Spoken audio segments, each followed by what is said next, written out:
7 News live at 10. Breaking news is happening now. We're following breaking news tonight. Within the last couple of hours, lawmakers approved our state's budget. It includes more money for the Bernalillo County District Attorney. We're closely following the action at the Roundhouse tonight. We'll have much more on that in a few minutes, but first we are learning new details about an unthinkable tragedy at a Florida school. When it's your backyard, when it's your child that's hiding, it's just a little different. A horrific scene inside a Florida high school. Here's what we know right now. 17 people are dead, including students and adults, after a shooting. 19-year-old Nicholas Cruz, a former student, is in custody. This happened in Parkland near Boca Raton and Fort Lauderdale. ABC's Serena Marshall has the latest for us tonight, but we do want to warn you first. This video is very difficult to watch. The sound of gunshots ringing out at a South Florida high school. It was just after 2, students preparing to leave for the day, when a shooter, now identified as Nicholas Cruz, using a single AR-15 with countless magazines, wearing a gas mask, armed with smoke grenades, opened fire. We all started running indoors. I didn't know what was happening. We don't know, but we're entering the building. SWAT teams moved in, searching for the shooter and clearing the school of more than 3,000. And the SWAT team, they bust open the window and they just all saved us. It was really intense. One student recalling the horrific scene. Her teacher shot.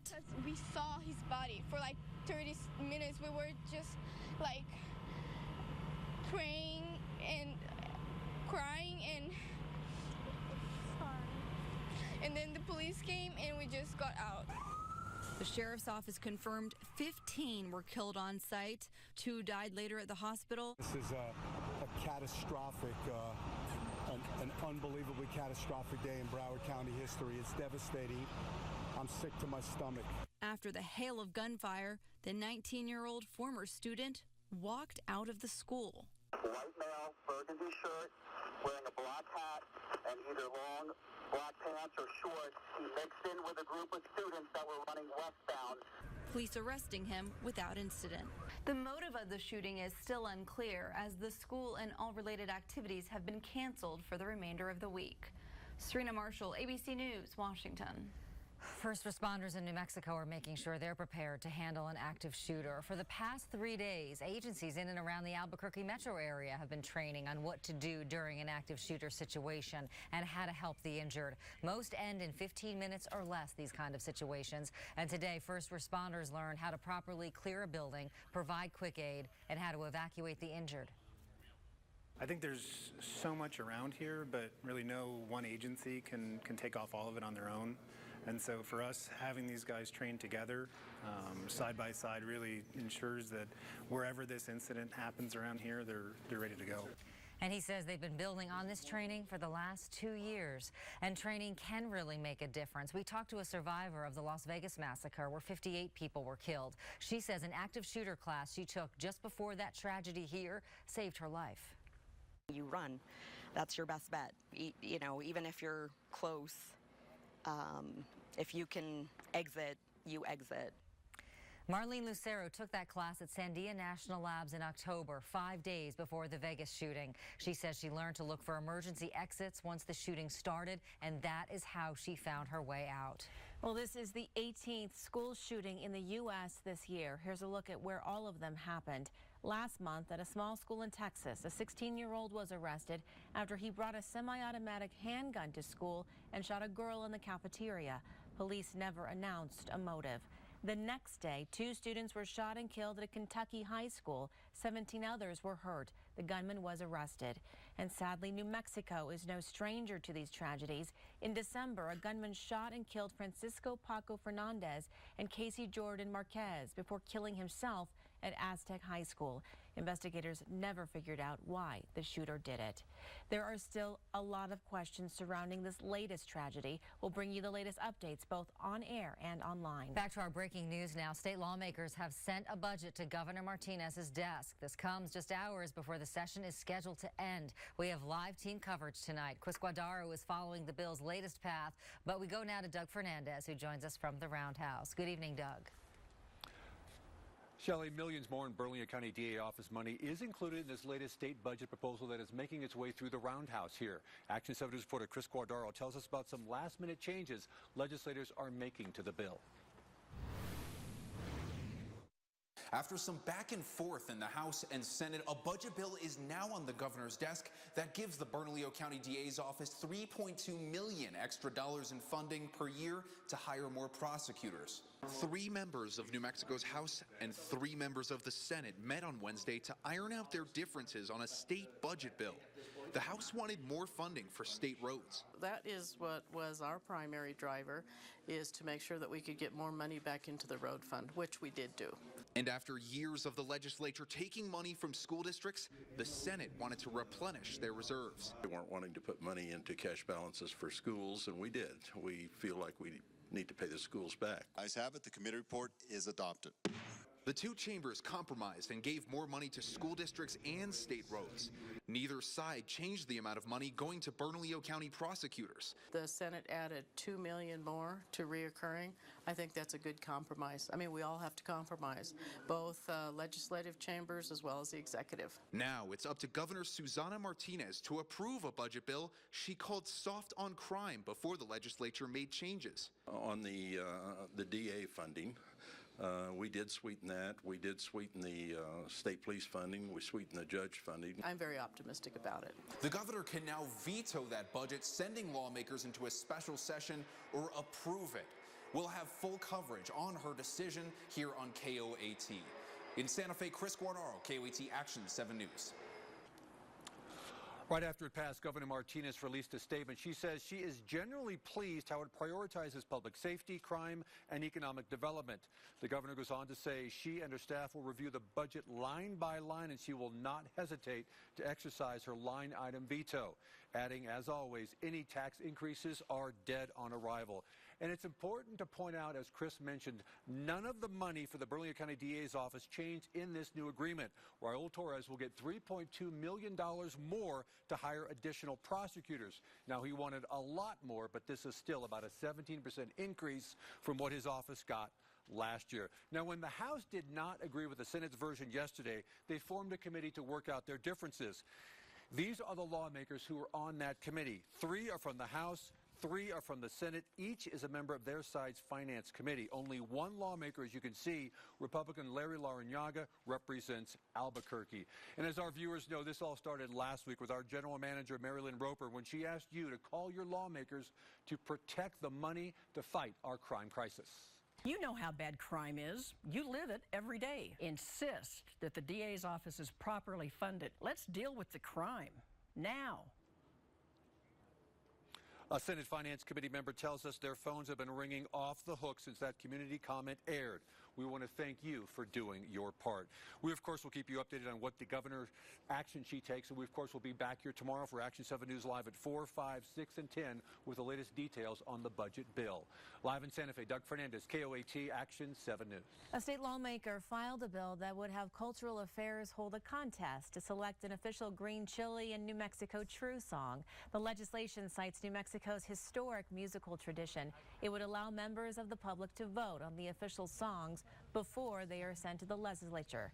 Senator Pete Campos removed the bill from consideration, though, this session, but he says that he plans to reintroduce it in the future. I have to imagine for lawmakers, it's probably just a fun diversion. All the serious stuff they deal with, and then just to kind of hear some fun music about something we all love here. Great. Green chili and the song. Sounds good. Well, right now, some rain. Good news. Finally hitting Albuquerque. We got this video of the rain really coming down over I-25. Chief Meteorologist Joe Diaz has more on the much-needed moisture as much of the state is in a severe drought. You got that right. 80% of the state in the severe drought, and this is only the 4th day of measurable rain since October. That's incredible. In fact, we have a 1/10 of an inch of rain right now and counting, meaning that we're going to be adding to this. But right now, this is more rain than we picked up during the entire months of October, November, December, and January. Pretty eye-opening to see how bad this drought is. So we have a wave of rain pushing through Albuquerque, Rio Rancho, and Santa Fe. There will be some lulls and more waves of rain working in throughout parts of the overnight, snow throughout the northern mountains. So let's go ahead and show you some timing. We're going to see the rain taper off for a bit overnight. Not everybody's going to dry out, but some people will. Big soaking rain, Silver City and areas around Alamogordo in the south central mountains. Snow to the north. Now look at this. We'll call it mid-morning into early afternoon. There will be more rain off and on throughout Albuquerque and Santa Fe, then tapering off as we get on into the afternoon. However, winter weather advisories meaning 4 to 6 inches of snow possible around Chama on into the Red River area, 1 to 3 in Los Alamos, and more throughout the mountains of southwestern Colorado. So this is a good thing, and the rain will be shifting around the state. We'll show you where it's going to be targeted next in my live Super Doppler 7 forecast. Okay, thank you, Joe. An 11-month-old baby dies while in foster care. Now, Target 7 has learned charges were dropped against the foster parent looking after the child. But as it turns out, this is normal. Arisa Barreras was found dead on New Year's Eve while under Stephanie Crownover's care. A police report says the baby slept in a car seat because there was no crib. Crownover was charged with child abuse and has since been released from jail. Our legal expert says dropping charges in a lower court is not unusual. It's pretty common for this to happen, especially if the prosecutors don't want to feel under the gun, they don't want to feel rushed to take a case to grand jury, they want some more time to work on it. Pretty common for them to dismiss the charges in the lower court, take it to a grand jury later on. If the grand jury brings an indictment, the case goes directly to district court where Crownover will be tried.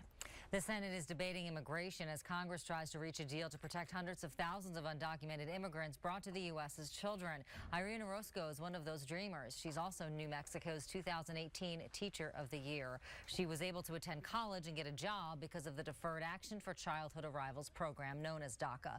It could end in less than 3 weeks if Congress can't agree on a plan. If that happens, nearly 9,000 teachers could be at risk of being deported. There is this need, there is this shortage. It doesn't make any sense. Right now in Washington, a bipartisan group is finalizing an immigration bill to address DACA and border security.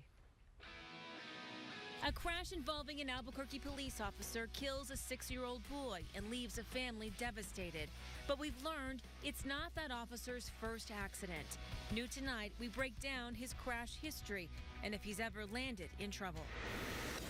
Years of grand Valentine's Day gestures, and this romance shows no signs of stopping. We'll show you his 10-story tall gift. You're watching KOAT Action 7 News live at 10. It's a tough video to watch, a devastating crash between an officer's car and a family's SUV. That crash killed a 6-year-old boy. Tonight, we're now learning more about that officer's driving history. Reporter Sasha Leninger is live in Northeast Albuquerque to break it all down for us. If you drive near Indian School in Eubank, you'll likely notice these indentations here left in the concrete after a family's SUV slams into a police officer's cruiser. Tonight, we have learned this is not that veteran officer's first crash.